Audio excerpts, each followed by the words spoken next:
ایک مسئلہ ہمارے ہاں وحدت الوجود وحدت الشہود کا ہے،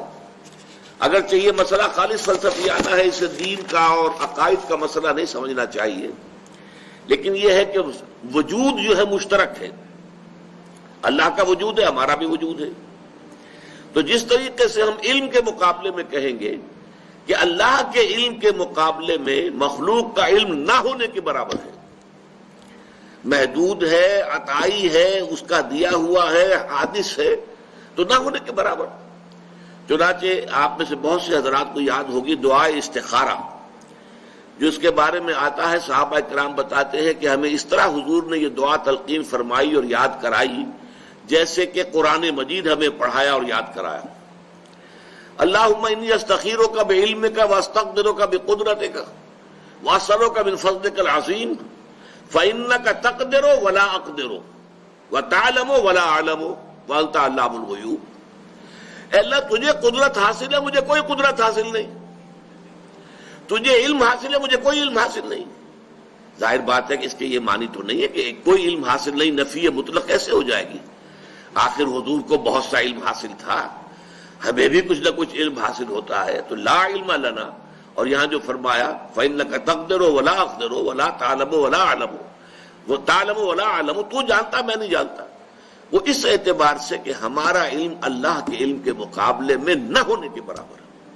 جس کے بارے میں ایک حدیث میں یہ تشریح دی گئی ہے کہ تم اپنے علم کا اور اللہ تعالیٰ کے علم سے تقابل کرنا چاہو تو یوں سمجھو کہ سمندر کے کنارے کھڑے ہو کر ایک انگلی پانی میں ڈبو کر نکال لو تو جتنا پانی تمہاری انگلی پہ لگ کر آ جائے گا، اس پانی کو جو تناسب ہے سمندر کے پانی کے ساتھ، وہ تناسب بھی تمہارے علم کو حاصل نہیں، اللہ کے علم کے ساتھ۔ یہ ہے زمین و آسمان کا فرق ہے۔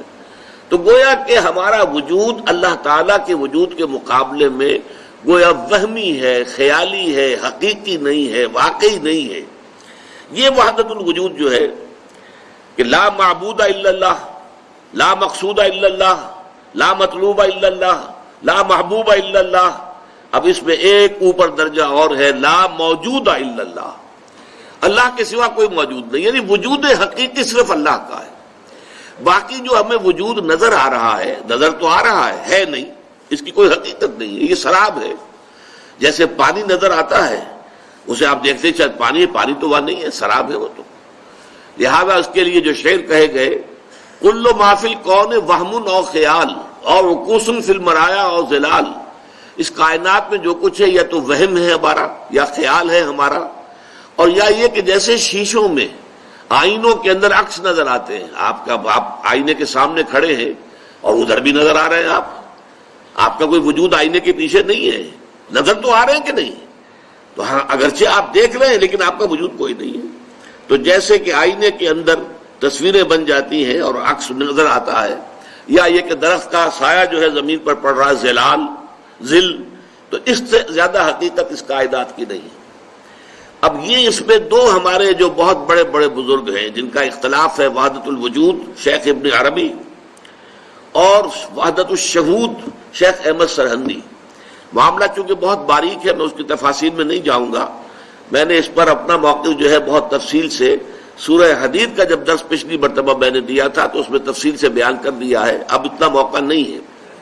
لیکن دیکھیے شیخ احمد سرہندی رحمۃ اللہ علیہ ایک مثال دیتے ہیں، حالانکہ وہ وحدت الشہود کے قائل ہے، وحدت الوجود کے قائل نہیں ہے۔ وحدت الوجود کی تو سب سے شدید نفی انہوں نے کی ہے، اور وحدت الوجود ہی کے جواب میں انہوں نے وحدت الشہود کا فلسفہ جو ہے وہ پیش فرمایا ہے۔ لیکن مثال ان کی کیا ہے کہ اگر آپ کوئی ایک لکڑی لے کر اور اس کے ایک سرے کے اوپر کپڑا باندھ دیں اور اس پہ تیل ڈال دیں، مٹی کا تیل، اور پھر آگ لگا دیں تو مشعل آپ کے پاس آ گئی۔ یہ مشعل جو ہے اسے تیزی کے ساتھ دائرے میں حرکت دیجئے تو آپ کو ایک آتشین دائرہ نظر آئے گا، یو ول سی اٹ، ایک سرکل ہے آگ کا، کیونکہ آپ تیزی کے ساتھ حرکت دے رہے ہیں اس کو، مشعل کو، تو آپ کو وہ جو ایک مشعل جو ہے وہ آپ کو ایک دائرے کی شکل میں نظر آئے گی، نظر آ رہی ہے لیکن آپ کو معلوم ہے کہ دائرہ موجود نہیں ہے۔ ہر چند کہیں کہ ہے نہیں ہے، نظر آ رہا ہے نہیں۔ مغربی فلاسفہ میں سے بریڈلے نے اس پر جو کتاب لکھی تھی اپیئرنس اینڈ ریئلٹی، یہ اپیئرنس جو کچھ ہمیں نظر آ رہا ہے کائنات کے اندر یہ ریئل نہیں ہے، ریئلٹی سم تھنگ اور، وہ کچھ اور شے ہے۔ تو اس حوالے سے یہ جو وجود کا معاملہ ہے کہ ہم اپنے وجود کو اللہ پر قیاس نہیں کر سکتے اور اللہ کے وجود کو اپنے وجود پر قیاس نہیں کر سکتے. یہ دونوں جو ہے متمایز ہیں، متغیر ہیں، اور اللہ کے وجود کے مقابلے میں ہمارا وجود نہ ہونے کے برابر ہے. البتہ اس وحدت الشہود یا وحدت الوجود کی جو عامیانہ تشریح کی جاتی ہے عمومی سطح پر عام لوگوں کے اندر، وہاں یقیناً خطرے پیدا ہو جاتے ہیں، اور وہاں پینتھیزم کے ساتھ، ہمہ اوست کے ساتھ اس کی ایک مشابہت پیدا ہو جاتی ہے. یہی وجہ ہے کہ ہمارے بہت سے ائمہ نے، امام ابن تیمیہ رحمۃ اللہ علیہ نے بڑی شدت کے ساتھ جو ہے مخالفت کی ہے اور نفی کی ہے وحدت الوجود کی، اور اسی انداز میں جو ہے شیخ احمد سرہندی نے وحدت الوجود کی نفی کی ہے،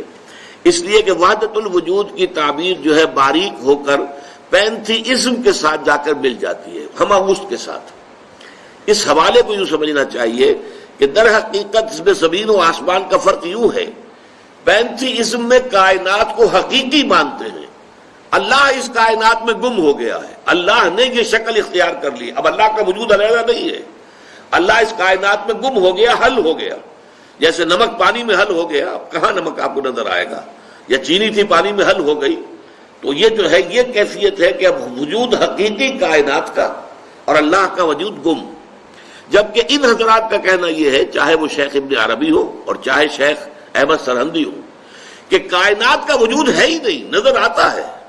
حضرت شیخ احمد سرہندی کے الفاظ یہ ہیں، ای الصنعت باری تعالی است، یہ اللہ تعالیٰ کی کاریگری ہے کہ معدوم را موجود می نمائند، کہ معدوم جو شے ہے اس کو وہ موجود کی شکل میں دکھا رہے ہیں، حقیقت اس کائنات کی کوئی نہیں ہے. بس میں اس پر اس سے زیادہ آگے نہیں بڑھنا چاہتا.